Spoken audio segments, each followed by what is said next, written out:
et la législation sur laquelle nous travaillons avec l'Europe et également nous soutenons les entreprises dans toutes leurs démarches vis-à-vis des administrations. Mais le rôle de la Fédération s'est développé depuis quelques années et nous sommes entrés dans un système dont nous parlerons dans quelques instants pour promouvoir aussi la vente directe à travers la formation professionnelle, créer des partenariats, réaliser des études économiques de notoriété de positionnement. Nous organisons des forums pour l'emploi et surtout, la Fédération de la vente directe est devenue en France aujourd'hui le premier observatoire de la vente directe. Alors, être adhérent de la Fédération de la vente directe est une démarche volontaire et je voudrais d'ores et déjà saluer l'éthique et la déontologie de la société Usuana pour avoir fait cette démarche vis-à-vis de la Fédération et s'être mis en conformité tout de suite et la volonté de se mettre en conformité comme la société Usuana l'est à travers le monde. Elle s'engage à aller beaucoup plus loin que la législation française, puisqu'elle s'engage à respecter le code éthique de la vente directe. Le code éthique, c'est les relations qui régissent chaque distributeur avec le consommateur. Et surtout, elle s'engage à le faire respecter. Elle s'engage également à respecter le code de conduite, c'est les relations entre l'entreprise elle-même et ses distributeurs. Et elle s'engage, depuis maintenant 2011, à respecter la charte de déontologie qui a été mise en place par la Fédération de la vente directe et qui est la seule charte au monde à l'heure actuelle. Elle accepte également les contrôles et les recommandations de la Fédération. L'activité commerciale du Juana ne peut être que la vente de produits, puisque l'ensemble de nos entreprises ont une démarche commerciale qui consiste à vendre des produits, et elle s'interdit et elle interdit toute démarche, toute allégation qui peuvent éventuellement faire naître des idées thérapeutiques. Le poids économique de la vente directe. Dans le monde, on a cité quelques chiffres ce matin. Le chiffre exact de 2011, c'est aujourd'hui près de 130 milliards de chiffre d'affaires avec un effectif de 87 millions, c'est-à-dire 87 millions de distributeurs dans le monde aujourd'hui font un métier qui ont un rapport avec la vente directe. En Europe, c'est 18 milliards d'euros de chiffre d'affaires pour 11 millions de personnes. Et la France, c'est près de 4 milliards d'euros de chiffre d'affaires avec un effectif de 480 000 personnes. Je voudrais tout de suite, en fin de compte, aussi rappeler les différences entre des marchés matures et des marchés émergents. Le premier marché dans le monde, ce sont les États-Unis, avec près de 30 milliards d'affaires, mais il y a beaucoup plus de distributeurs. Uniquement sur les États-Unis. Après, vous avez un certain nombre de pays, et comme vous le voyez, la France, aujourd'hui, est le 7e pays au monde en vente directe, mais largement, et si on relativise, bien sûr, derrière des marchés aussi importants que la Chine, qui est en train de se développer d'une manière extraordinaire, que ce soit la Corée, que ce soit le Brésil ou le Japon, et le Mexique. Le marché français est un marché mature, je le disais il y a quelques instants, et c'est aussi le premier marché européen, largement devant l'Allemagne, l'Italie, la Grande-Bretagne, la Pologne, etc.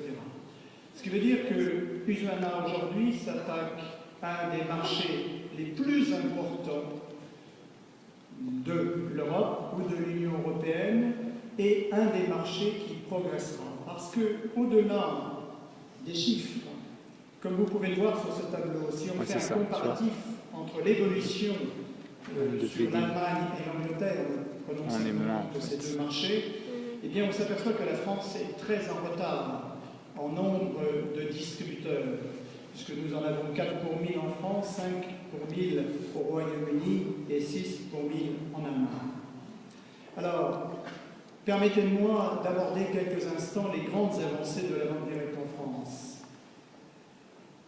Tout d'abord, en 1993, la vente directe, la Fédération de la vente directe et l'État créent un statut totalement innovateur, totalement révolutionnaire, au-delà du marché d'indépendants du statut d'indépendant pur et du statut de salarié, qui s'appelle le vendeur à domicile indépendant, dont vous bénéficiez aujourd'hui et que nous avons introduit dans le Code de commerce en 2008.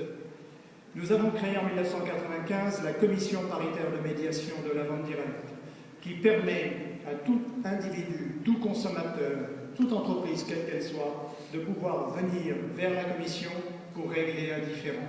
Pour information, 80% des différends qui nous sont soumis entre un consommateur et une entreprise sont réglés soit par la voie juridique, soit par la voie de l'éthique. En 2003, nous avons créé une norme NF Service Vente Directe. En 2003 également, le premier accord avec l'Éducation nationale renouvelé en 2011. En 2005, la signature d'un accord très important avec l'AFPA, l'Association de formation professionnelle pour adultes, et en 2006, la signature d'une convention avec les AGFOS PME, et en 2006, la première étude SOFRES Vente Directe. C'était une étude de notoriété. Cette étude est très importante parce que c'est l'évolution de la vente directe en France depuis un certain nombre d'années. Elle révèle, cette étude, que plus d'1 million de personnes seraient susceptibles de venir vivre ou essayer ce canal de distribution, en tout état de cause, rentrer dans les sociétés. Ce qui a nécessité, en ce qui nous concerne, une deuxième étude européenne pour confirmer la première l'étude française, et nous avons fait faire une étude Ipsos Mori pour démontrer tout l'intérêt de ce canal de distribution. Donc, en 2008, nous avions potentiellement 1 million de personnes qui pouvaient, en 2006, venir dans notre secteur d'activité. Nous avons donc décidé de lancer une grande campagne très importante en ce qui concerne la formation professionnelle. En 2007, l'ensemble de l'industrie autour de la Fédération de la vente directe s'est engagé avec l'accord de l'Éducation nationale à créer le premier référentiel des métiers de la vente directe. En 2009, nous avons créé et lancé le premier outil de formation ouvert et à distance dénommé dorénavant Vente Directe Académie. En 2010, un accord historique sur la base de 100 000 emplois. Je me souviens, comme le spécifiait ce matin donc Isabelle, que notre profession, notre métier, a proposé au gouvernement en 2010 de créer 100 000 emplois en 3 ans. Quel est le secteur d'activité aujourd'hui qui est susceptible de créer 100 000 emplois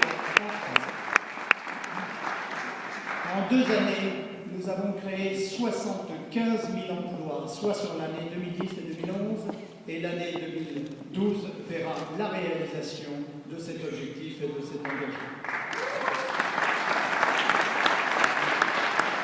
Dans l'engagement par rapport donc, à l'État, il y avait la reconnaissance de notre canal de distribution, il y avait un accord de coopération avec le ministère de l'économie, notamment Pôle emploi, et nous voulions également lancer un nouveau projet sur une thèse universitaire. Nous étions les parents pauvres en France, il n'y avait pas de thèse sur notre secteur d'activité, et ce qui fait que s'il n'y a pas de thèse sur le secteur d'activité de la vente directe, eh bien, malheureusement, donc, les universitaires et les grandes écoles ne connaissent pas ce canal de distribution. L'ensemble de ces démarches ont permis à l'État de financer un projet qui est une étude qui a été réalisée et livrée à la presse et au grand public en 2011 et qui a fait l'objet donc d'un document que vous pouvez trouver d'ailleurs sur le site du ministère de l'Emploi qui s'appelle « Synthèse et prospective des métiers de la vente directe » et qui reconnaît aujourd'hui ce secteur d'activité. Et dans les pages qui ont été réalisées par l'État, nous avons un objectif en 2020 de créer encore 200 000 emplois. Nous avons également le CREDOC qui a suivi bien sûr tout cela. L'étude démontrait qu'en France, nous étions plus de 480 000 personnes.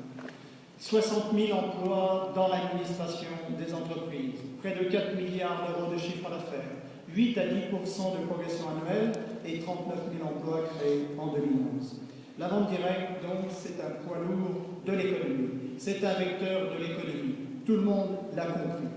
Et je voudrais terminer, puisque mon temps est expiré, pour vous dire que, en ce qui me concerne, je suis très heureux, et c'est sincère, qu'Uswana, par l'intermédiaire de nos amis canadiens, et je les en félicite et je les en remercie, a pris cette décision importante de venir sur le marché français.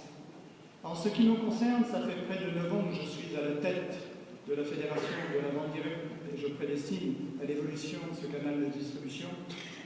Et ça fait plus de 9 ans que j'espère un jour voir Usana, l'entreprise sur le marché français.